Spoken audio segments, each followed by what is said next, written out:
money millionaire, tougher than Nigerian hair. My criteria compared to your career just isn't fair. I'm a venereal disease. What is going on, guys? Dale Games back after 3 weeks with another review on the new Razer Lancehead Tournament Edition. There is two different types of mouses like this. This is the wired mouse, obviously. So today we are going to be doing the review on the Razer Lancehead Tournament Edition. Pretty sleek mouse that came out about a month ago. I've got a lot of people asking me to do reviews on it, so I am going to bring you guys a review today on the new Razer Lancehead. I hope you guys enjoyed the video. If you do, thank you very much. It's turned on and all plugged in. As you can see, they did make some sleek changes from the Deathadder so that it comes up on the side. Also, I do have my Deathadder right here if you guys want to compare these two. This is the difference between them. This is what they look like. This is the Lancehead, like I said. This is the Deathadder. Currently not plugged in, but as you can see, the Lancehead does light up right here now, which is pretty badass, if you ask me. Also, like I said, this is the wired edition. There's a Lancehead, the Razer Lancehead, the regular one that comes wireless, actually, and that is, I think, $10 more than the actual tournament edition. I personally don't really like wireless mouse. I don't have a say in it because I've never used their wireless mouse, but today I'm going to be reviewing the wired mouse, like I said. So first we're going to do some comparisons between the Deathadder and the Lancehead. So first off, as you guys can see, the cord for the Lancehead is the same old braided cable that was used for the Deathadder.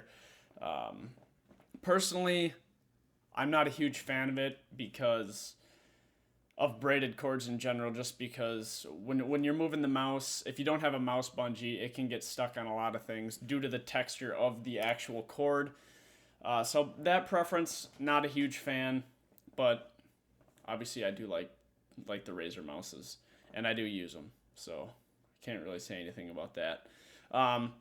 Second of all, the mouse wheel for the Lancehead, it gives you a little more feedback than the Deathadder. If I had to choose which one I had to choose between to say is better, I would say the Deathadder Elite has a smoother mouse button for the games that I use it for. And this is what they look like up close. As you can see, the Lance is a little bit more thinner, a little bit more snug in there. So, and also the size of the Lancehead is smaller compared to the Deathadder, which is a reason I did get this mouse, is because my hands from top to bottom are 18 centimeters. And for the Deathadder, I had to palm this, and for the Lancehead, I can do, my claw grip or my fingertip grip. So from top to bottom, it is 4.6 inches from top to bottom.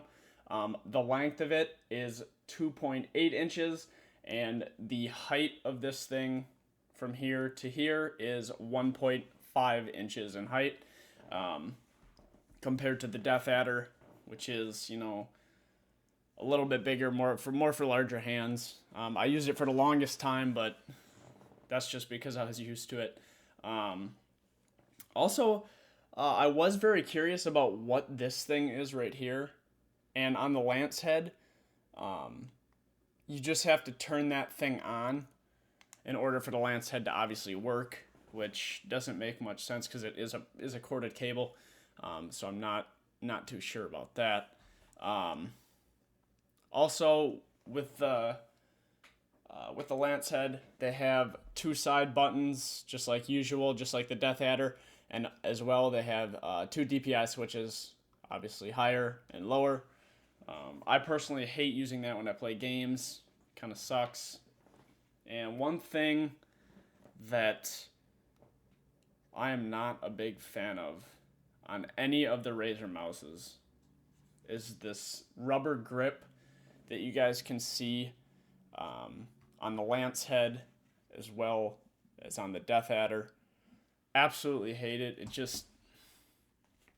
gets in my way a lot, and I'm not the biggest fan about that kind of stuff. So that's just me though.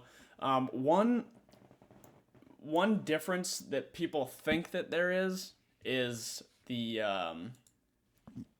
DPI.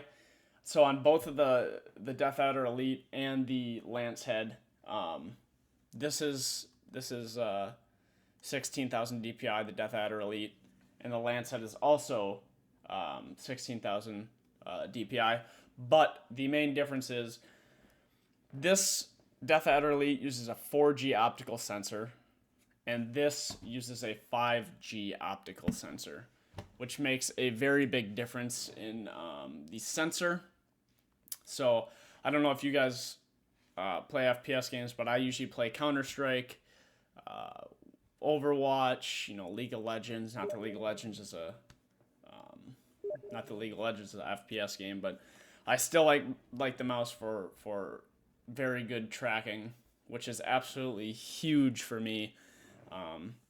Also, this is 210 inches per second, and the Deathadder Elite is 180 inches per second.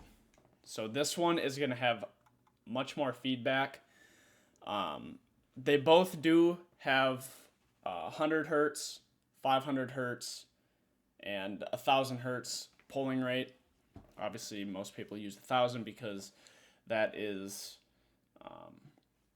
1 milliseconds, 500 is 2, 250 is 3, and then 100 milliseconds is, or 100 hertz is 4 milliseconds. So, and I can tell a difference with this mouse. I can tell a difference between 1,000 and 500.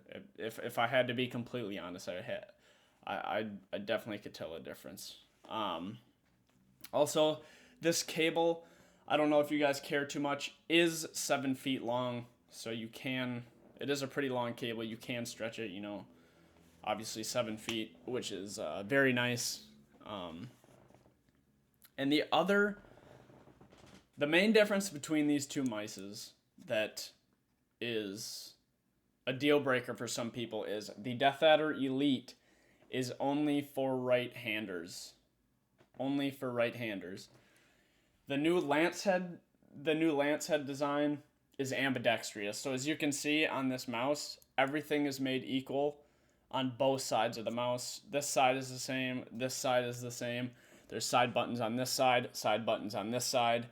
The whole shape is the same on both sides. The Deathadder only has buttons on this side, on the left side, but on the right side there's absolutely nothing. So that is the main difference between this mouse, between these two mouses, because most people are looking for either an ambidextrous mouse, which feels better in their hand, or obviously a right-handed mouse, which most people do use nowadays, including me. But I did switch over to Lancehead, like I said, and so far I am enjoying it an absolute shit ton. And like I said, the 5G optical sensor on this thing is absolutely incredible. Probably one of the best sensors I have ever used as to date, and that I cannot thank Razer enough for, because I do appreciate them coming out with all this different stuff for us gamers. But that is pretty much all I have for you guys today on the review. Like I said, if you like this review, comment, subscribe. I do stream also on Twitch at twitch.tv/DillGames, same as my YouTube. Go hit me up with that follow. Thank you guys for watching. I hope you enjoyed it. Money millionaire, tougher than Nigerian hair. My criteria compared to your career just isn't fair. I'm a venereal